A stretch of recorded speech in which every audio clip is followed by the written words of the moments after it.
IPL दुनिया की सबसे अमीर स्पोर्ट्स प्रॉपर्टीज में से एक है। जून 2022 में बीसीसीआई ने आईपीएल के ब्रॉडकास्टिंग राइट्स को अप्रॉक्सीमेटली 48,000 करोड़ के लिए बेच दिया है और ये पहली बार है जब 2023 से 2027 की साइकिल के लिए बीसीसीआई ने ब्रॉडकास्टिंग राइट्स को डिजिटल और टीवी में स्प्लिट किया है। इसी साइकिल के लिए डिज्नी हॉटस्टार ने टीवी के ब्रॉडकास्टिंग राइट्स को अप्रॉक्सीमेटली 23,500 करोड़ के लिए खरीद लिया है और सिमिलरली डिजिटल ब्रॉडकास्टिंग राइट्स को जियो सिनेमा ऐप ने 23,700 करोड़ के लिए खरीद लिया है। आईपीएल इंडियन स्पोर्ट्स इंडस्ट्री के अब तक के सबसे शानदार अचीवमेंट्स में से एक है। हम में से ज़्यादातर लोग आईपीएल को सिर्फ एक समर स्पोर्ट्स सेंसेशन मानते हैं, लेकिन बहुत कम लोग हैं जो आईपीएल के बिजनेस मॉडल को भी समझते हैं। It is a capitalistic miracle for the economy of our country. और सबसे अस्टॉनिशिंग बात यह है कि 2022 में जब कोविड के कारण ज़्यादातर बिजनेसेस हैवी लॉस फेस कर रहे थे, टिकट की सेल्स रॉक बॉटम हिट कर गई थी और वीवो ने भी अपने टाइटल स्पॉन्सरशिप से रिट्रैक्ट कर लिया था, बीसीसीआई का रेवेन्यू जो कि 2019 में अप्रॉक्सीमेटली 2,200 करोड़ था, 2020 में 4,000 करोड़ हो चुका था। फाइनेंशियल ईयर 23-24 में बीसीसीआई का रेवेन्यू अप्रॉक्सीमेटली 16,000 करोड़ था और आईपीएल सिस्टम की नेट वैल्यू आज के टाइम पे अप्रॉक्सीमेटली 10.7 बिलियन डॉलर्स है। इतने सारे पैसे अगर आईपीएल में आ रहे हैं तो आईपीएल का सिस्टम काम कैसे करता है? अगर कोई टीम मैच हार भी जाए या टूर्नामेंट हार भी जाए तो वो पैसा कैसे कमाती है? आइए एज बिजनेस एंथुजियास्ट इसको समझते हैं। ये कहानी है 2007 की, जब युवराज सिंह ने 6 बॉल पर 6 छक्के मारकर पूरी दुनिया को मेस्पराइज कर दिया था और इंडिया ने T20 वर्ल्ड कप भी जीता था। उसके अगले ही साल 2008 का रिसेशन हुआ, जिसके कारण दुनिया भर के बिजनेस को भारी नुकसान उठाना पड़ा।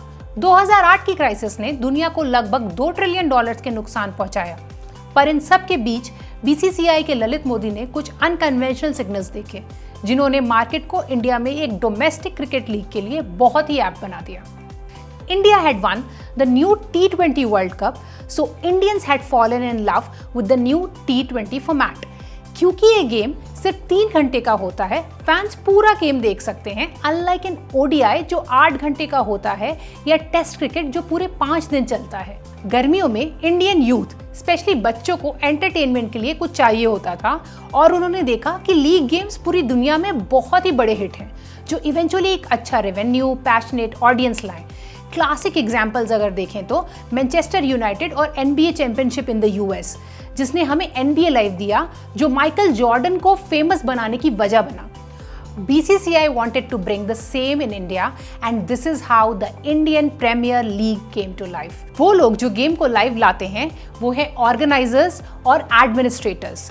IPL ऑर्गेनाइजर्स 2021 तक IMG या इंटरनेशनल मैनेजमेंट ग्रुप था और एडमिनिस्ट्रेटर है board of control for cricket in India, जो कि है बीसीसीआई। उसके बाद तीसरा स्टेक होल्डर आता है जो है आईपीएल। तो आईपीएल प्रैक्टिकली बीसीसीआई का असेट है।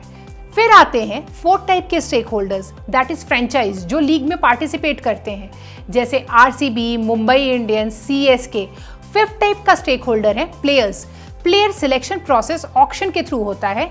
जब ये टीम्स स्टेडियम में खेलती हैं तो वो revenue home team, away team और स्टेडियम टीम के बीच शेयर होता है। फिर आते हैं सबसे इन्फ्लुएंशियल स्टेक होल्डर्स जो है स्ट्रीमिंग प्लेटफॉर्म्स और ब्रॉडकास्टर्स, और ये इतने पावरफुल इसलिए हैं क्योंकि ये प्लेयर्स को डायरेक्ट कांटेक्ट में लाते हैं फैंस के साथ। स्ट्रीमिंग प्लेटफॉर्म के मेंबर्स होते हैं हॉटस्टार, स्टार स्पोर्ट्स और जियो सिनेमा ऐप एक्सेट्रा।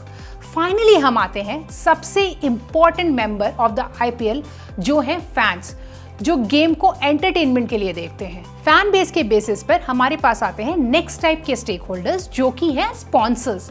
ये वो कंपनीज हैं जो आईपीएल की पॉपुलैरिटी को लेवरेज करके अपने प्रोडक्ट, सर्विसेज को विजिबिलिटी देना चाहती हैं, जैसे कि पेटीएम, क्रेड एक्सेट्रा।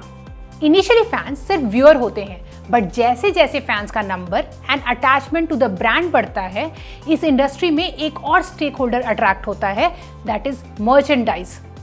ये देख के फ्रेंचाइज डिसाइड कर सकती है कि ब्रांड को लाइसेंस करना है और सेल्स का परसेंटेज लेना है, या फिर in house merchandise department setup करके प्रोडक्ट डायरेक्टली फैंस को सेल करना है। इसके अलावा we have fantasy games like dream 11 जो फैंस के अराउंड बिजनेस क्रिएट करते हैं। चलिए आइए अब डिस्कस करते हैं economics of IPL. Since BCCI league का एडमिनिस्ट्रेटर है, बीसीसीआई आईपीएल को एसेट की तरह यूज करता है और मीडिया और डिजिटल राइट्स, ब्रॉडकास्टर्स और स्ट्रीमिंग प्लेटफॉर्म्स को बेचता है। ये ब्रॉडकास्टर्स ब्रांड्स को एड स्पेसेस बेचते हैं जो अपने ब्रांड या सर्विसेज के लिए विजिबिलिटी बिल्ड करना चाहते हैं। सो 2023 से 2027 के लिए स्ट्रीमिंग प्लेटफॉर्म्स ने बीसीसीआई से broadcasting rights approximately 23,000 crore per year में ले लिए।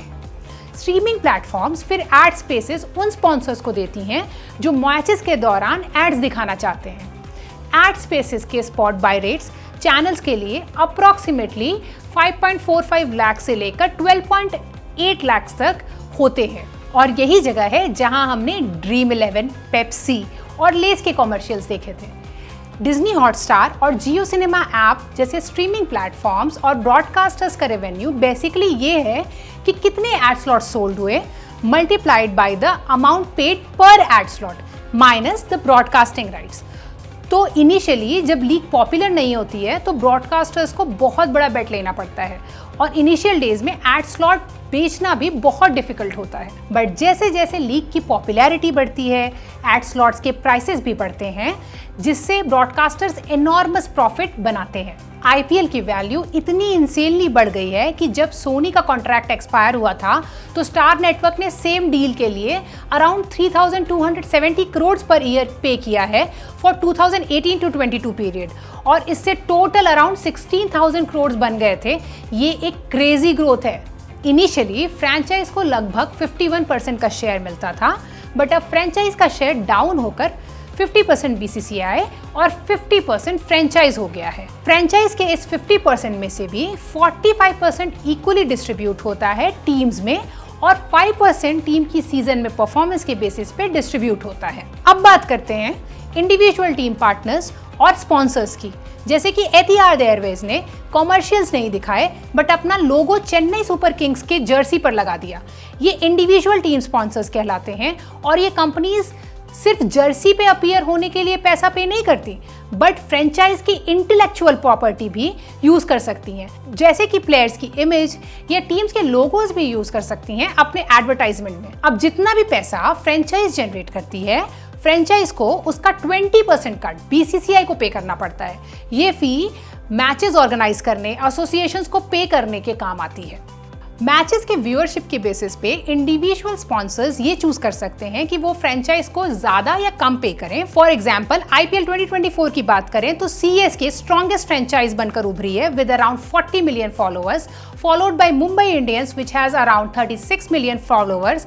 Next comes RCB which has around 31 million followers across all social media platforms. ये तीन franchises combined 75% of total fan base in India contribute करती हैं। व्यूअरशिप और फैन फॉलोइंग के बेसिस पर टीम की ब्रांड वैल्यू बहुत कॉस्टली वेरी करती है, और यही वजह है कि मुंबई इंडियंस और Chennai super Kings around 87 million और 81 मिलियन की ब्रांड वैल्यू कमांड करती हैं। लेस पॉपुलर टीम्स जैसे कि किंग्स 11 पंजाब की ब्रांड वैल्यू सिर्फ 45 मिलियन है। और ये है आईपीएल इकोसिस्टम के काम करने का तरीका, और इसी कैपिटलिस्टिक मिरेकल का रिजल्ट है कि सिर्फ 2015 में आईपीएल ने इंडिया की जीडीपी में अराउंड 11,500 करोड़ कंट्रीब्यूट किया है। और आप हमें कमेंट करके जरूर बताएं कि आपकी फेवरेट आईपीएल टीम कौन सी है। If you like this video, please like, share and subscribe. Thank you.